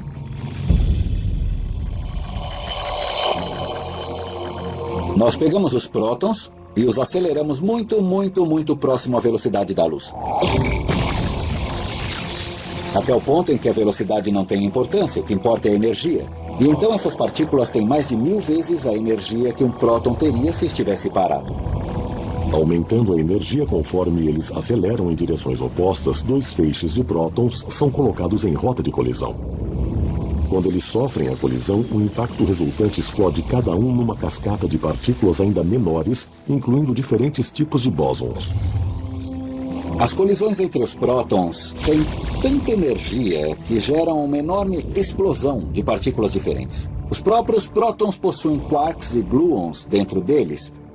E o que na verdade ocorre é que um dos quarks ou um dos gluons de um próton colide com uma das partículas constituintes de outro próton e dá para ver uma grande chuva. As máquinas no interior do colisor podem detectar e medir a maioria dos tipos de partículas liberadas nessas colisões. E se os cientistas conseguirem encontrar essa possível partícula, será um divisor de águas. Sua descoberta poderia levar à até então chamada teoria do todo, que poderia explicar o momento da criação. Se retrocedermos a história, se voltarmos no tempo, a teoria do todo nos ajudaria a explicar o Big Bang e facilitaria na compreensão do que ocorreu naquele momento. Há 600 anos, um homem registrou seus conhecimentos através de códigos em um livro. Algumas das páginas do livro também contêm fenômenos ópticos. Se postas para girar, essas ilustrações ganham vida. Até hoje, o seu conteúdo não foi decifrado. Ilustrações perfeitas e uma escrita enigmática mostram que se trata da obra de um gênio. O misterioso Código Voynich. Estreia, segunda, 23 de julho, às 11 da noite, no History. Pesquisadores ao redor do mundo estão ampliando os limites de nosso conhecimento científico, abrindo uma nova fronteira na busca épica da humanidade para achar as provas da existência de Deus. Essa busca levou os físicos a construírem o maior maquinário científico na história da humanidade, o Grande Colisor de Hadrons. O acelerador faz colidir em feixes de partículas subatômicas com energias que se aproximam daquelas encontradas momentos após o Big Bang.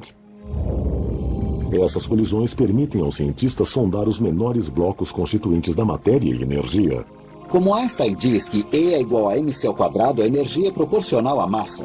Se quiser fazer partículas mais pesadas, vai precisar de mais energia, o que significa que é necessário construir máquinas cada vez maiores.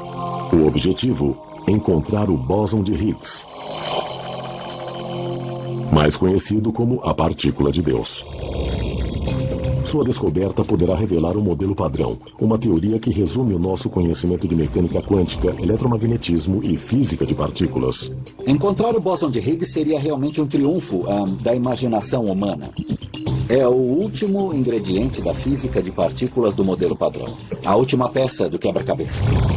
Mas o modelo padrão sozinho não pode nos dar uma compreensão completa da natureza.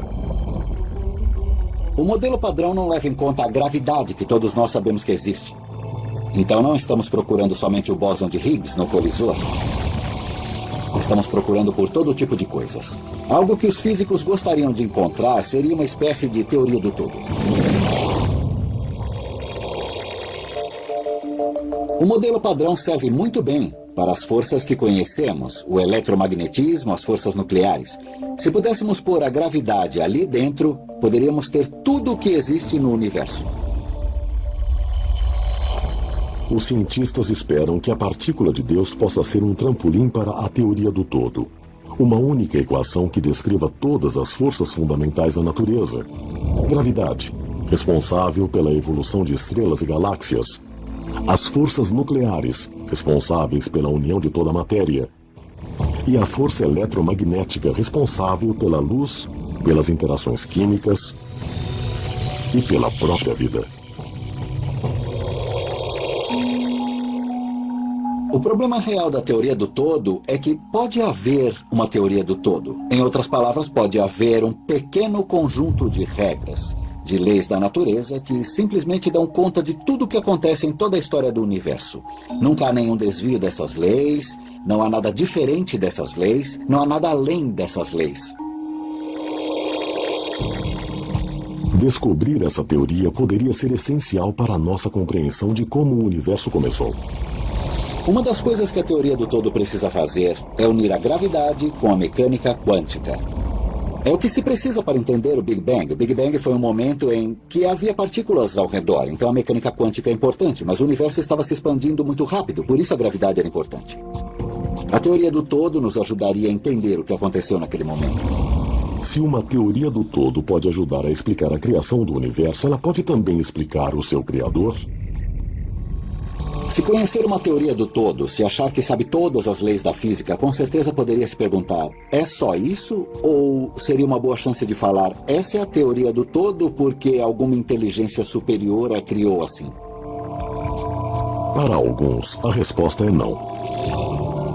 Com a teoria do todo, a ciência iria substituir Deus como a resposta para qualquer pergunta sobre o universo. Mas para outros, a teoria do todo é por si só a própria evidência de Deus. Seu projeto de um universo bem regulado. Na expansão do universo, é possível ver uma arquitetura, uma ordem, a energia que se torna matéria, que tem dentro de si essa capacidade incrível de se ordenar e de dar a vida. Einstein usou uma linguagem religiosa o tempo todo. Ele não acreditava em um Deus consciente, que era separado do mundo físico. Mas ele pensou nas leis fundamentais da física como os pensamentos de Deus. Os pesquisadores do colisor realizaram vários testes, mas até agora não tiveram sucesso em suas tentativas de detectar a partícula de Deus. Mas com ou sem a partícula de Deus, a busca por evidências dele continuará. Desde as mais ínfimas partículas até os pontos mais longínquos do universo. Desde a Arca da Aliança até o projeto de Deus para o universo, a busca de provas da existência de Deus é um trabalho em progresso. A ciência prova que Deus existe? No momento, não. Mas eu acho que o único modo de provar se Deus existe ou não, não é só através da ciência, mas pela perspectiva religiosa e espiritual, assim como pela perspectiva empírica da ciência. Mas a própria busca, essa procura da prova quantificável de um Criador, é uma faceta que define a experiência humana. Essa pode ser a questão mais importante da vida, a pergunta mais valiosa da vida é se Deus existe, pois isso vai mudar o modo de viver. E então busque uma prova disso. Será que esse é o local onde a ciência vai finalmente descobrir a prova da existência de Deus? Ou será que o próximo grande passo em direção à nossa compreensão de um poder superior, se existir, pode aparecer em qualquer lugar a qualquer momento? Mas mesmo enquanto a ciência quer saber ainda mais se Deus existe ou não, alguns se perguntam: quanto será que queremos, na verdade, saber? O Deus das lacunas, o Deus que explica o inexplicável, tornou-se cada vez menor e menor. No que você escolhe acreditar? Prefere acreditar que esse mundo material é tudo que existe e que a ciência pode explicar tudo, tal? Esse dilema confronta até mesmo o mais pragmático dos cientistas. Não acho que a ciência por si só ofereça propósito e significado. Ela não nos diz o que é certo e o que é errado. Mas se quisermos saber o que é certo e o que é errado, é importante basearmos essa discussão no mundo real. E se o mundo real não tem Deus nele, então o propósito e significado tem que vir de outro lugar. Mas conforme a busca de Deus avança, ela inspira os estudiosos e cientistas que veem seu trabalho como uma aproximação da lacuna que ainda separa a fé dos fatos. Eu diria que as pessoas que veem o mundo como um cientista são como pessoas que enxergam com um olho só, como num telescópio. Mas se olhar também pelos olhos da fé, é como ver com os dois olhos. Então terá uma visão mais ampla, mais rica do mundo, uma visão mais tridimensional do planeta.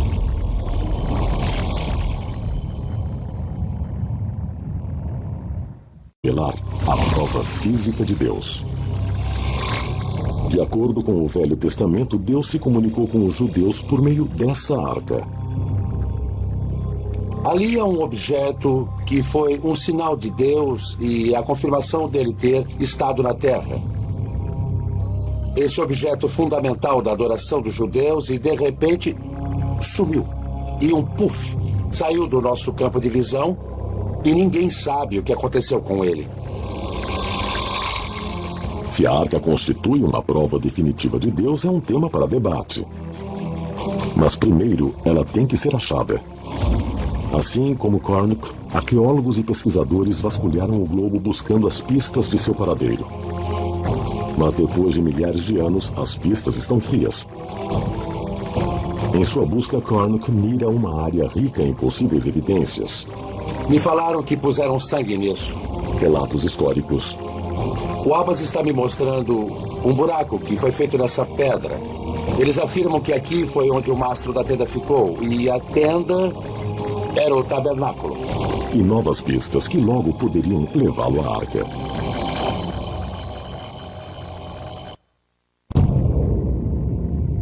Por séculos, o homem olha para o céu, primeiro como um sinal de fé. E depois, pela reflexão científica. Agora é o encontro dessas duas doutrinas opostas que podem conter a solução do maior mistério da vida, a prova da existência de Deus. Bob Carnock está na linha de frente dessa busca por evidências concretas, na procura pela Arca da Aliança Perdida. Um dos artefatos mais importantes do Velho Testamento, existe a crença de que a arca contém o poder onipotente de Deus. Essa descoberta poderia mudar tanto a ciência quanto a religião. Mas ela está perdida há milhares de anos. Estamos procurando pela Arca da Aliança. Esse objeto fundamental da adoração dos judeus simplesmente saiu do nosso campo de visão. Estava ali por um momento e de repente desapareceu como um passe de mágica. Carnock se concentrou na história da arca à procura de pistas essenciais. As instruções sobre como construir a arca foram dadas a Moisés por Deus como um projeto. Acredita-se que a arca é grande o bastante para conter as tábuas de pedra dos 10 mandamentos. Ela tem 1 metro de comprimento, 75 centímetros de largura e altura. Ela era banhada por dentro e por fora a ouro. Em cima da arca ficavam 2 anjos dourados. Dizem que tanto o poder como a ira de Deus descansam dentro da própria arca. Somente os sacerdotes mais devotos poderiam se aproximar dela. Se você não adorasse corretamente em frente à arca, seria morto. Ela podia destruir cidades, derrubar paredes, secar rios. Em 960 a.C., a arca foi colocada dentro do primeiro templo de Salomão, em Jerusalém. Esse relato no livro dos Reis é a última vez que a arca é mencionada na Bíblia. Ninguém na Bíblia fala, e a arca foi roubada ou ela foi destruída. Ela só deixa de existir. Que o Sol era o centro do sistema solar. As descobertas de Galileu foram recebidas por alguns da Igreja Católica como um problema. Ela se opunha à Bíblia que menciona. E então o Sol parou. Se na verdade é a Terra que se move e o Sol está parado, segundo a Igreja, isso gera um conflito. Desde a época de Galileu, acho que a Igreja Católica deu uma guinada. Graças a Deus. A admissão da ciência é uma mudança, mas a questão é, por que agora? A presença da Igreja no Observatório do Vaticano quer dizer que a Igreja reconhece o valor da ciência e do conhecimento que adquirimos através dela.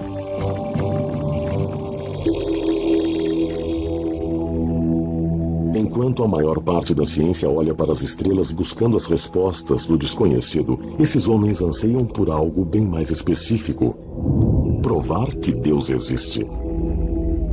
Essa busca por provas de uma mão divina no trabalho do universo começa no momento de sua criação. Eles essencialmente creem que, conforme exploram o universo e retornam ao Big Bang, irão alcançar a resposta para o que tinha antes do Big Bang.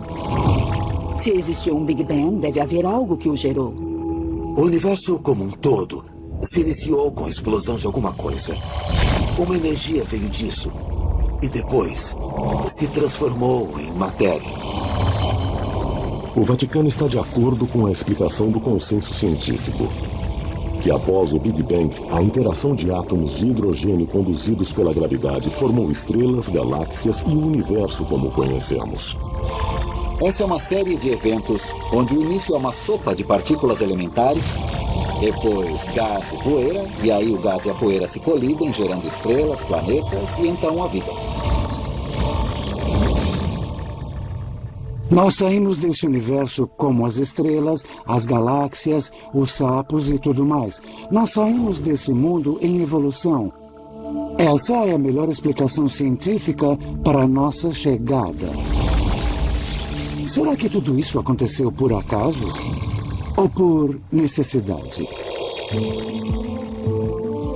Enquanto a religião prega a necessidade de Deus na criação de tudo, para a ciência não é assim. Não temos nenhum obstáculo para imaginar o Big Bang como sendo algo que apenas ocorreu. Não existe nenhuma razão na cosmologia para acharmos que houve alguma influência externa na criação do Big Bang. Stephen Hawking costuma dizer que perguntar o que havia antes do Big Bang é como questionar qual é o norte do Polo Norte. É uma questão indefinida. Hawking recentemente provocou controvérsias ao dizer: por haver uma lei como a gravidade, o universo pode e irá criar a si mesmo do nada. Stephen Hawking e outros que propuseram esse início ao universo disseram: não precisamos de Deus. É um absurdo. Este debate marca a linha divisória entre a ciência mais conhecida e a ciência da fé. A Igreja já não renunciou. Ciência. Religião. Em guerra há milhares de anos. Cada vez que depende de um teste, fica provado que a ciência tem razão. Conforme a ciência progredia, Deus ia tendo cada vez menos o que fazer. E ainda hoje pode ser que a fusão da fé com a tecnologia nos aproxime mais do que nunca da solução do grande mistério da vida. Por eu ser um religioso convicto, a ciência é o meu jeito de ir em busca do mistério de Deus. Provando a existência de Deus.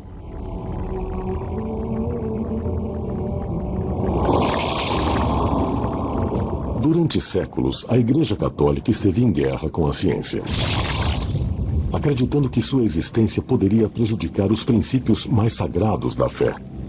Os cientistas ficaram estigmatizados como hereges. Seus avanços eram escondidos da população e às vezes até desmentidos sob a ameaça de morte.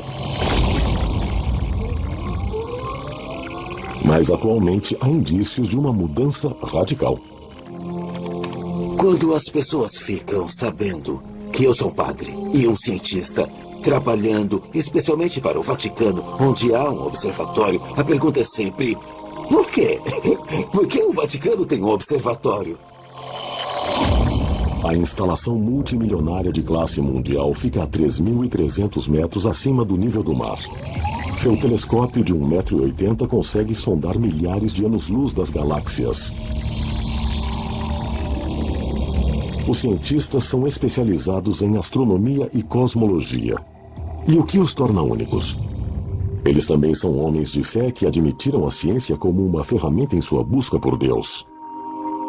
Temos uma metodologia bem rigorosa que nós aprendemos conforme vamos nos formando cientistas.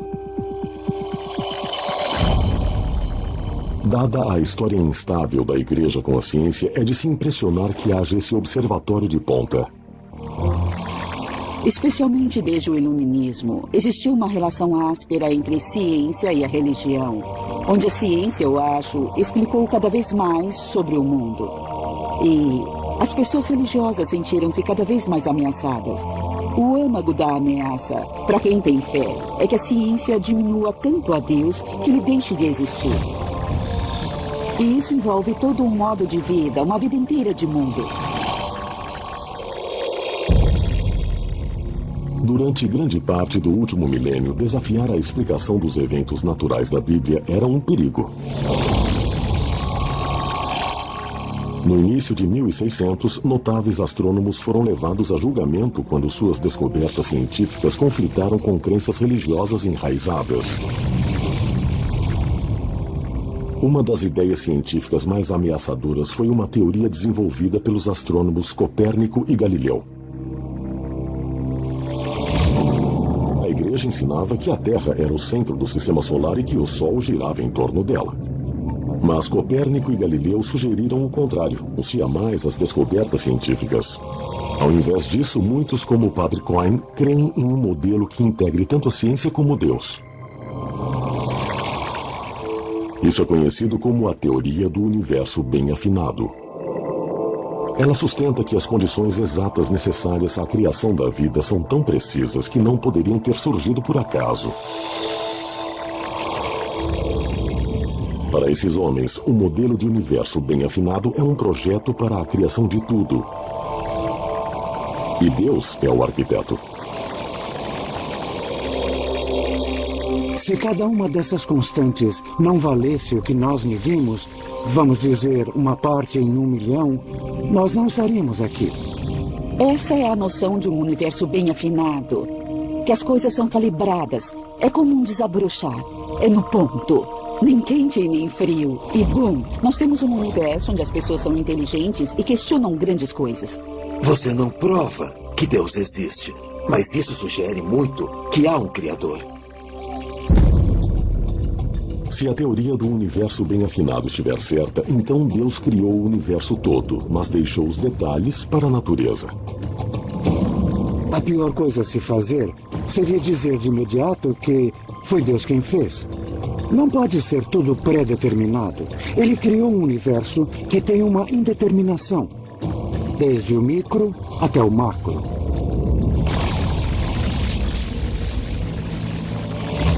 E essa nova filosofia pode fazer com que a Igreja fique mais perto que nunca de uma prova de Deus. O Observatório do Vaticano é somente uma parte dessa mudança, voltada em direção ao aproveitamento de novas tecnologias em uma busca contínua. Mas o espaço não é a única fronteira nessa pesquisa. Os arqueólogos e os caçadores de relíquias estão igualmente procurando evidências palpáveis de Deus aqui na Terra. Suas pesquisas se iniciaram com a Bíblia. Ela tem estado no centro do conflito entre ciência e a fé desde o início. Alguns estudiosos questionam as origens de muitos livros da Bíblia e os acontecimentos que eles descrevem. Se olharmos a Bíblia como um documento literal, a ciência aponta algumas divergências. Mas os fiéis verdadeiros a veem como a palavra literal de Deus. E agora eles usam a ciência para tentar provar isso. Se a investigação científica provar que alguns dos milagres bíblicos podem ter de fato ocorrido, muitos acreditam que isso também poderá provar a existência de Deus.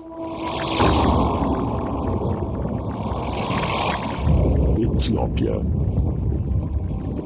Ao norte da Etiópia, um homem está na trilha da maior descoberta de todas. Fui treinado como um policial científico. Agora uso essas habilidades para tentar solucionar os antigos mistérios da Bíblia. Atualmente estamos em uma jornada bem empolgante para possivelmente resolver um dos maiores mistérios de todos os tempos. Sua missão: achar a Arca da Aliança Perdida, um baú misterioso construído para guardar as tábuas em que os 10 mandamentos foram escritos. Para muitos, a Arca é nada mais que uma lenda. Mas os fiéis creem e isso irá revelar. Os estudiosos da Bíblia divergem sobre onde e quando a Arca desapareceu. Várias teorias persistem. Para Cornutt, a liderança mais forte surgiu de pesquisas iniciadas na década de 80 por Graham Hancock, um correspondente do The Economist. Hancock teorizou que a Arca foi tirada do Templo de Salomão durante o reinado de um rei pagão.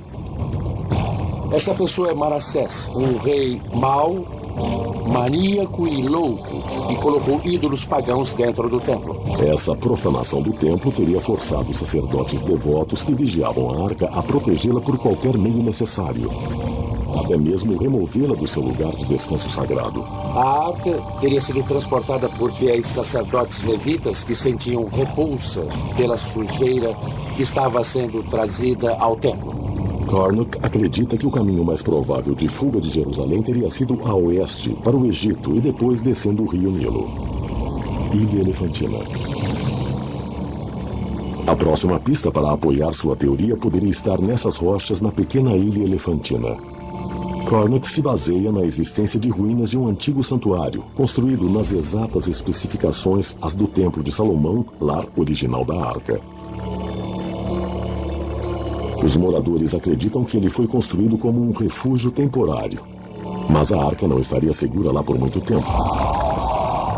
Os arqueólogos dizem que houve um grande conflito na Ilha Elefantina. Os historiadores descrevem um tumulto dos vizinhos egípcios que colocou a arca em perigo. Cornick acredita que o motivo do ataque pode fornecer uma pista sobre o que aconteceu com a arca. Diziam que a arca era tão poderosa que um sacrifício de sangue tinha que ser feito antes de vê-la. Pela lei judaica, isso é proibido em todos os lugares, exceto na presença da arca. Os judeus teriam sacrificado o carneiro e os egípcios adoravam o carneiro. É um conflito, o templo é destruído. Cornick especula que no meio da batalha a arca foi levada às pressas a um local seguro. A questão é, onde?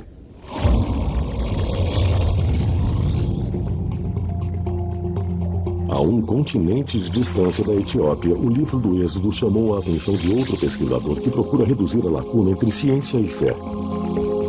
Cambridge, Inglaterra. Tenho muita fé na ciência e acho que é possível ter uma visão científica completa do mundo que seja totalmente coerente. Mas eu também acho que se você olhar para a Bíblia, há esses indicadores que Deus de fato existe.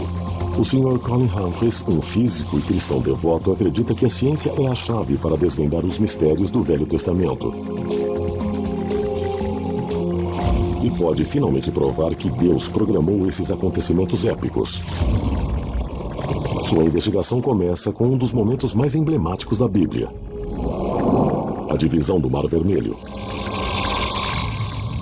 Egito. 1446 a.C.